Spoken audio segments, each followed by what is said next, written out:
This is the video description of CliffordC Kingsgate. This was a very successful job where we created a printed model of an open pit gold mine in Thailand. The issue was that Kingsgate had a lease on the property for mining, and at some point the government of Thailand just canceled the lease and precluded Kingsgate from completing their mining operations. So they were suing the government of Thailand for reparations, repayment for the amount of gold. This is a gold mine that they couldn't recover. We had a 3D model provided by the experts, which showed actually the blocks of gold ore underneath, in the ground.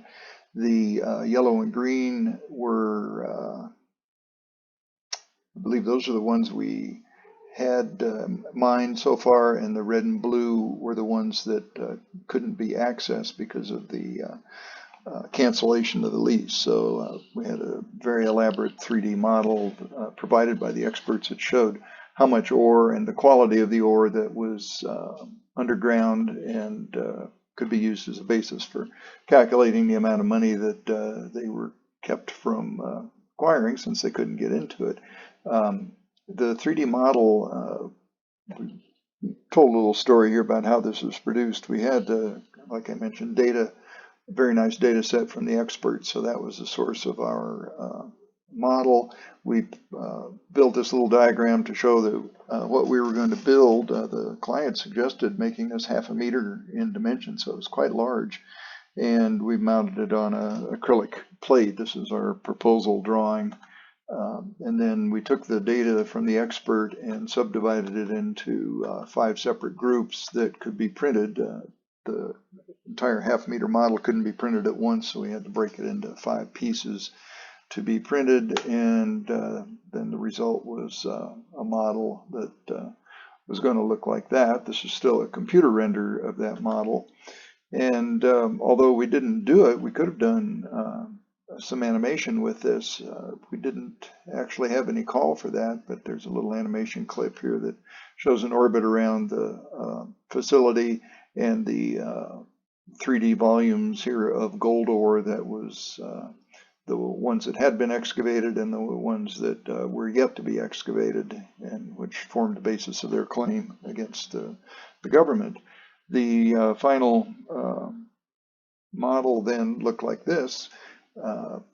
Mounted and ready to go. We ended up making 2, sort of by mistake. When we sent the files to our printer, they misinterpreted the dimensions as being inches instead of millimeters, and I specifically told them that what the dimensions were, and they recognized their error, so they printed it in its correct size. This is the big one, without any additional cost to it. So the client got 2 models, got sort of the large and the small model. You can see the subdivisions here where the blocks were glued together, just because the 3D printer couldn't print a model that big. Apparently this was a big hit at the arbitration in Singapore. The models became sort of the focal point for both the plaintiff and the defense. Their experts and attorneys all gathered around these on the table and used them to illustrate their arguments. So that's kind of the best of all worlds, where your exhibit becomes the tool for both sides. So this was very useful, very successful, and the client was very happy with this model.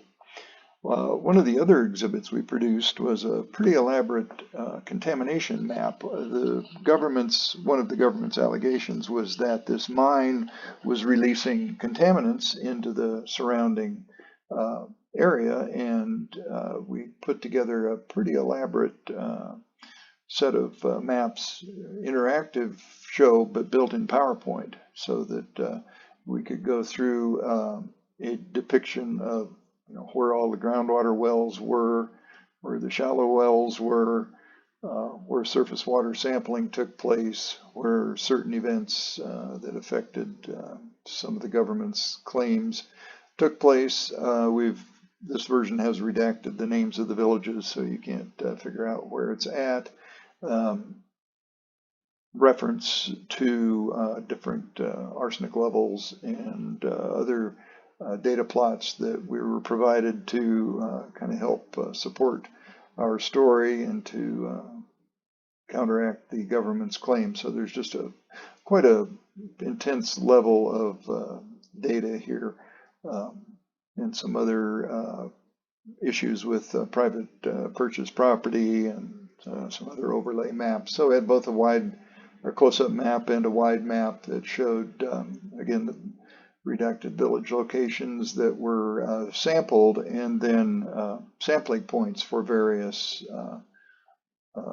levels of contaminants in the surrounding area. So these are all based on data plots given to us by the expert, and the expert sampled contaminants in food in the area.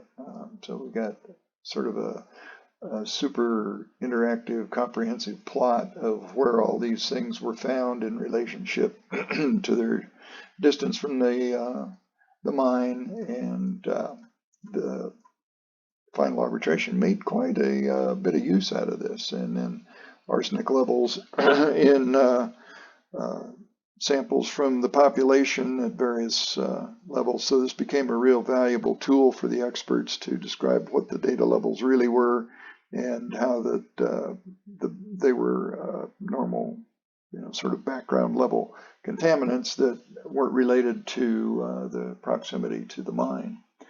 And I think that's it. That's all we did for CliffordC Kingsgate.